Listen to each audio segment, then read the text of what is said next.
Hi everybody, and welcome to the Farmingdale Public Library's online craft time. My name is Miss Rachel, and today we will be making borax crystal shapes. Here I have clear crystals that have grown on a blue pipe cleaner. This is about after 3.5 hours of growth, but the longer that you leave your pipe cleaner in the solution, the bigger your crystals will grow. To grow crystals, you will need boiling water, 20 mule team borax, or a similar kind of salt. Here I've got it measured out into a small cup. If you want to change the color of your crystals, you'll need some food dye. You'll need a heat-safe cup, a spoon to mix your solution with, and a pencil or popsicle stick to put your pipe cleaners on. So that's what we're going to do first. We're going to put our pipe cleaners onto the pencil. This way, we are suspending the pipe cleaners in our solution. It's not just sitting in the bottom, so we don't end up with one big lumpy rock. We're going to have the shape that we twist. So I'm going to twist my pipe cleaner into a circle. Secure it like that. Okay, so I'm going to make a little donut shape. Put that down for now. Next, I'm going to add about 5 drops of my food dye into my heat-safe cup. 1, 2, 3, 4, 5.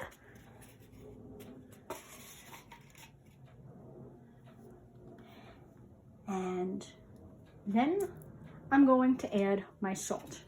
Now for this activity, we are going to be working in ratios. You can use a measuring cup, a measuring spoon, a small glass. As long as you keep the amount of salt and the amount of water proportional, it doesn't really matter what unit of measurement you're using. In this case, this small cup is about 1/4 of a cup. I'm going to add my salt into the bottom of my cup.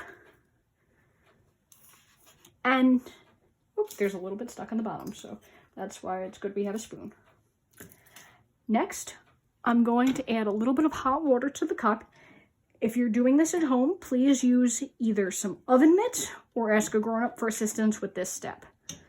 I'm gonna pour this very slowly, one at a time, into my cup. Now we want a ratio of about 2 waters to 1 salt. In this case, the salt being the borax. But what we want to do is dissolve the salt so that there is no more in the solution. In other words, what we want is a fully saturated solution. I'm going to use my spoon to stir it. Whoop, and here comes the red food dye. And as you can see, I still have some borax lumps in here. We don't want lumps. So you can use your spoon to gently stir. Oh, still got a lump. And poke the lumps. If you have really lumpy salt or lumpy borax, I would suggest doing this in a bowl rather than in a small cup. And you definitely want to do this over some newsprint. As you can see, I did spill a little bit on the table. Food dye does stain your clothes, so if you're concerned about having a stain, I would suggest skipping the dye and just making some clear crystals. Okay, so I'm stirring this. And I still feel a little bit of silt at the bottom, so I'm going to stir it faster in the opposite direction. Stir, stir, stir. Now, I can hold this cup with my bare hand because it's very well insulated.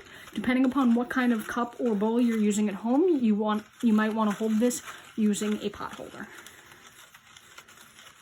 And when your solution is nice and smooth, meaning that all of the salt is completely dissolved inside, I'm going to take out my spoon, set it down on my newsprint, put down my cup, and I'm going to suspend my pipe cleaner design inside the liquid. Now, as you could see, I've made this just a little bit too short. So I'm going to pinch my shape down a little bit so that more of the pipe cleaner sits in the liquid. Now, you don't want your pipe cleaner to touch the sides of your dish, otherwise your crystal might get stuck when you try to take it out. But what you want to do is leave it, and as your liquid, as the hot water cools down to room temperature, it will force the salt to start evaporating and come up out of the solution. Since the pipe cleaners, as you can see I have some extras here, have that really rough and nubby surface, it's something that the salt can stick to so the crystals can form and grow and stick to each other. The longer that you leave your crystal solution undisturbed, the bigger your crystals will grow. Here's my sample from earlier today. This is about 3.5 hours of growth, but if I left this in overnight, I bet that this donut hole in the middle would start to fill in. Anyway, I hope you enjoyed making some borax crystals with me, and I'll look forward to seeing you again in some of our other craft tutorials. Have a great day, everybody!